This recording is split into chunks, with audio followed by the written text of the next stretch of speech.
नमस्कार, मैं हूं आपके साथ प्रियंका शर्मा। रिपब्लिक भारत के डिजिटल प्लेटफॉर्म पर आप सभी का बहुत स्वागत है। सवाल बड़ा है कि आखिर सनातनियों से दिक्कत किसको है?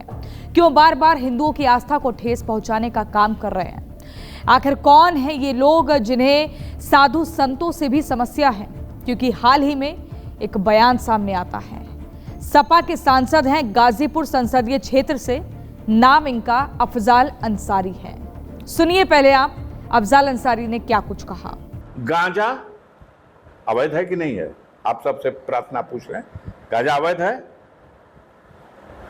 अवैध काम करते समय अगर कोई टीवी पे दिखाई दे वो जेल चला जाएगा कि नहीं? हजारों घटनाएं हैं, फला के हाथ में बंदूक है, फला के हाथ में कट्टा है, फला के हाथ में कोई चीज है, अवैध है, उसके यहाँ बाद में पुलिस पकड़ के चाल कर देगी। हम आपसे पूछ सकते हैं, आप बताइए, ये गांजा को हम कहते हैं कि आप कानून का दर्जा देके इसे वैध कर दो, लेकिन कानून का इतना बड़ा माखौल क्यों लाते हो?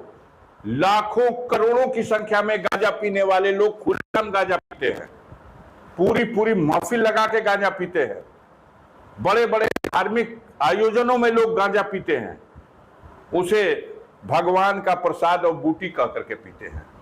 तो भगवान का प्रसाद और बूटी है तो अवैध क्यों है भाई? ये दोहरी नीति क्यों? अगर वो भगवान का प्रसाद है, भगवान की बूटी है, तो उसको कानून में मान्यता दो। कानून में अवैध और पीने के लिए छूट, भकाभक। तो इसको माना जाए कि आप गांजा के लिए कह रहे हैं? हम कह रहे हैं, लुका के क्यों पी रहे हैं? ये देश प्रदेश की राजधानी में भकाभक एक एक बित्ता लवर निकल जा रही है। गाजीपुर जिले में भी वही हो रहा है। कौनो मठ में चलो ना, हमारा संग हम दिखा दे। हम कह रहे हैं कि अगर भगवान शंकर की वो बूटी और प्रसाद है, भांग को क्या समाज में किस तरह से तोड़ मरोड़ करके प्रस्तुत किया जाता है। भांग साहब एकदम, ये तो प्रसाद बात। अब भांग का लाइसेंस मिलेगा, लेकिन गांजा को तो लाइसेंस भी नहीं है। ये ऐसी अवैध चीज है। लाखों करोड़, अभी कुंभ लगने जा रहा ना, एक आध मालगाड़ी भी अगर चली जाएगी गांजा की तो खत्म हो जाएगी। तो देखिए कैसे ये सांसद साहब कह रहे हैं कि कुंभ के मेले में अगर एक मालगाड़ी में गांजा भर के भिजवा दिया जाए तो वो भी पूरा उसकी खपत हो जाएगी। आखिर ऐसा क्यों कहा जा रहा है? क्या आप ये कहना चाह रहे हैं कि जो कुंभ के मेले में, जो एक आध्यात्मिक मेला है, धार्मिक मेला है, जहां पर देश दुनिया से साधु संत पहुंचते हैं, जहां पर पांव रखने की जमीन नहीं होती, जो 3 नदियों का पावन संगम होता है, आप कह रहे हैं कि वहां पर गांजा इस्तेमाल किया जाता है? वह साधु संत भक्ति नहीं बल्कि गांजा पीते हैं, खाते हैं।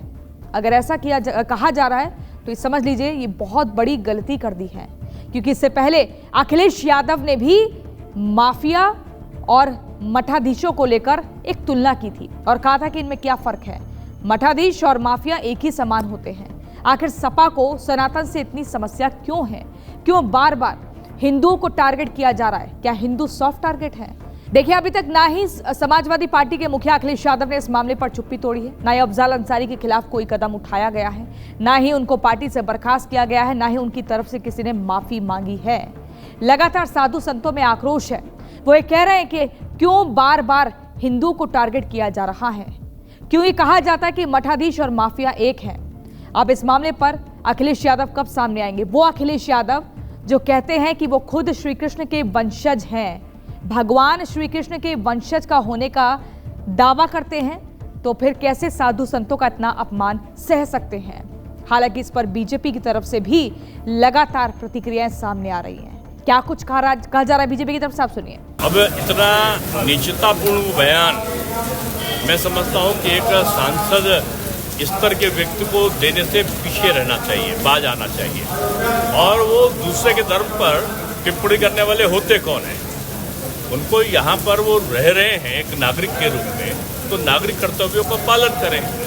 वो अगर धर्म के ऊपर कटाक्ष करेंगे तो धर्म के रक्षक भी उसका जवाब निश्चित रूप में देंगे। अब ये अलग है कि वो लोकतांत्रिक तरीके से देते हैं, लेकिन उनके जो शब्द हैं वो मैं समझता हूँ आपत्तिजनक है। देखिए, ये मामला सियासत का नहीं है, लेकिन यहाँ पर इस देश में, हिंदुस्तान में हिंदुओं को ना अपना त्योहार मनाने की इजाज़त है, क्योंकि जब भी कोई जुलूस निकलता है पत्थरबाजी की जाती है, उनको डराया धमकाया जाता है, साधु संतों पर अपमानजनक टिप्पणी की जाती है, हिंदुओं की आस्था के साथ खिलवाड़ किया जाता है और बार बार इस तरह की प्रतिक्रियाएं सामने आ रही हैं ताकि एक तबका, एक वोट बैंक का जो तबका है उसको समेटा जा सके।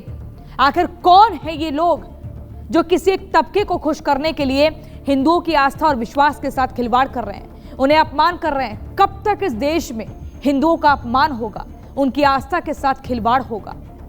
इसका जवाब अखिलेश यादव से हम नहीं, साधु संत मांग रहे हैं। समाज के वो लोग मांग रहे हैं जिनको ये कहा जाता है कि सेकुलर होना चाहिए। हिंदू, मुस्लिम, सिख, ईसाई सब हैं आपस में भाई और ईश्वर सबका एक है। जब ये बातें कही जाती है कि भेदभाव हमें नहीं करना, तो इस तरह की नफरत वाली बयानबाजी क्यों की जाती है? आप लोगों को क्या लगता है? क्या राजनीतिक पार्टियां ही अपनी सियासी रोटियों को सेकने के लिए, अपने फायदे के लिए इस तरह का बयान देकर चुनाव जीत जाते हैं, गद्दी पर बैठ जाते हैं और फिर चले जाते हैं और आपस में आप जैसी भोली भाली जनता को भिड़वाने का काम कर जाते हैं? तो इस खबर को सुनने के और जानने के बाद आपके जहन में किस तरह की प्रतिक्रिया आई, वो कमेंट सेक्शन में हमें जरूर बताइएगा। और रिपब्लिक भारत के डिजिटल प्लेटफॉर्म को अगर लाइक, शेयर और सब्सक्राइब नहीं किया है तो प्लीज़ जाकर कर लीजिए, क्योंकि इसी तरह की कई और महत्वपूर्ण खबरें भी हम आप तक पहुंचाएंगे, आपको समझाएंगे आसान भाषा में। फिलहाल के लिए शुक्रिया, अपना ध्यान रखिए।